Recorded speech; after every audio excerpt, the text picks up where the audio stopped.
morning, afternoon, evening, wherever you are, and welcome to Global Atheist News Bulletin, dateline 3rd of March 2023. The author of the new book, Holy Queer, The Coming Out of Christ, the Reverend Carmen Michael Smith, said he expects its title to attract attention, but he aims to create a better understanding of himself, a self-described queer black man, and others like him who seek affirmation instead of rejection in black church circles.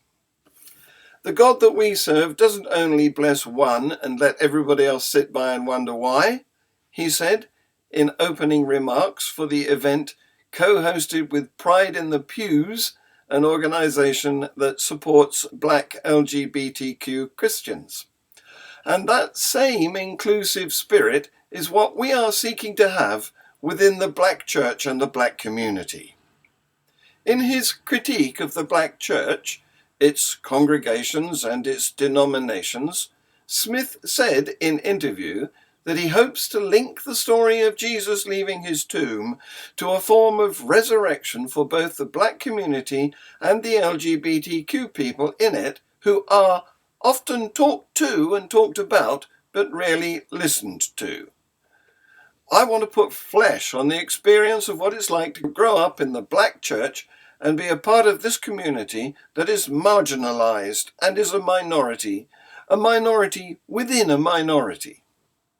Smith, an ordained non-denominational Christian minister, talked about his holy queer theology, how growing up in the black church influenced him, and whether he thinks Jesus is gay.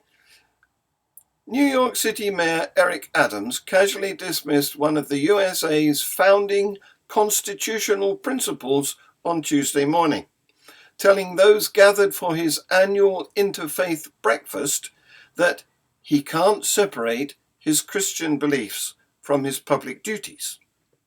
Adams said at the main branch of the New York Public Library, where religious leaders from around the city were seated, "I can't separate my belief because I'm an elected official. When I walk with God. When I talk with God. When I put policies in place, I put them in with a godlike approach to them.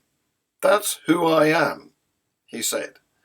"I will always be a child of God, and I won't apologize about being a child of God," he added.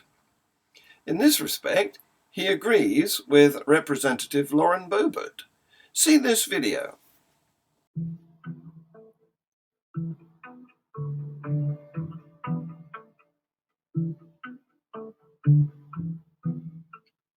Tell me about no separation of church and state.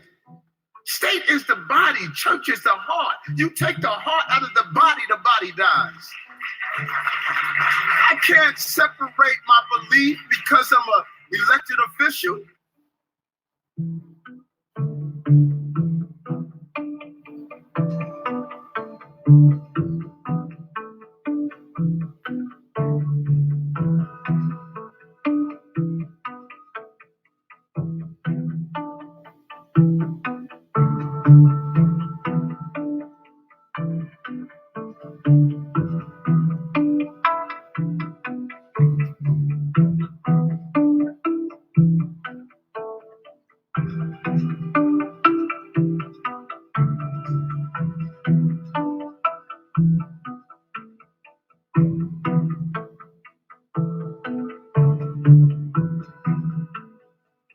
The church is supposed to direct the government. And I'm tired of this separation of church and state junk. That's not in the Constitution. It was in a stinking letter, and it means nothing like what they say it does. We need to be the party of nationalism. And I'm a Christian, and I say it proudly. We should be Christian nationalists.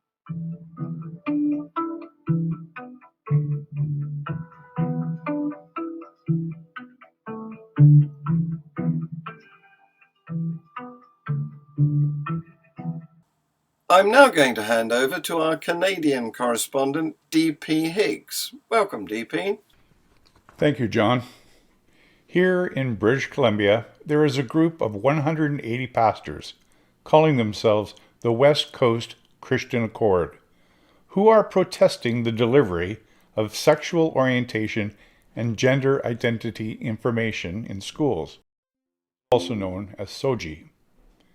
They are attempting to appeal to the provincial government to withdraw the curriculum, stating that they are opposed to children being taught, quote, lifestyles that the Bible calls sin, unquote.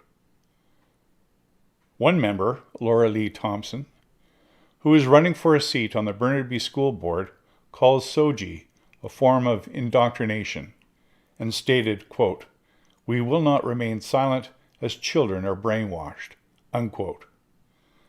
As revealed in the latest census, the number of people identifying with all religions is in decline, with 52.1% of British Columbians having no religious affiliation.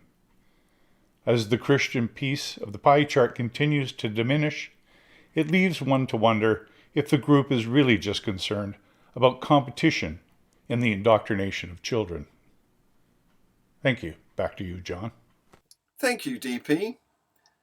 The chair of trustees at a mosque which was accused of turning a blind eye to extremist views prior to the Manchester Arena bombing said he would have done anything to prevent the 2017 atrocity. Arena suicide bomber Salman Abedi and his family worshipped at that centre, which was led by Fawzi Hafar, who said he felt Didsbury Mosque was being used as a scapegoat after it came under intense scrutiny during the Manchester Arena inquiry.